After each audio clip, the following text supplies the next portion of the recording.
In today's video, I'm going to teach you how to create a pipeline in Insightly. We'll walk through the process step by step, so by the end, you'll know exactly how to set up a pipeline and customize its stages to match your workflow. First, start by logging in to your Insightly account. Once you're on the main dashboard, look toward the top right-hand corner of the screen for your profile icon. This is usually a small circle or avatar image.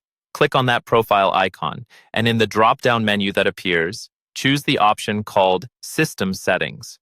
This is where you can control the core configuration of your Insightly account, including pipelines. After you're in System Settings, look for a section labeled Data Management. This section controls things like fields, records, and the structure of your data. Under Data Management, select Pipelines. This will take you to the Pipelines page, where you can view any existing pipelines and create new ones. On the Pipelines page, you'll see an option to add a new pipeline. Start by entering a pipeline name. Choose a name that clearly describes the process you're managing, such as Sales Pipeline or Onboarding Pipeline. A clear name makes it easier for your team to understand when and where to use it. Once you've typed in the pipeline name, click Add Pipeline to create it. Now that your pipeline exists, it's time to define the stages that make up this process. Stages represent the key steps or milestones that a record will move through, from start to finish. Click on Add New Stage. A field will appear where you can enter the stage name.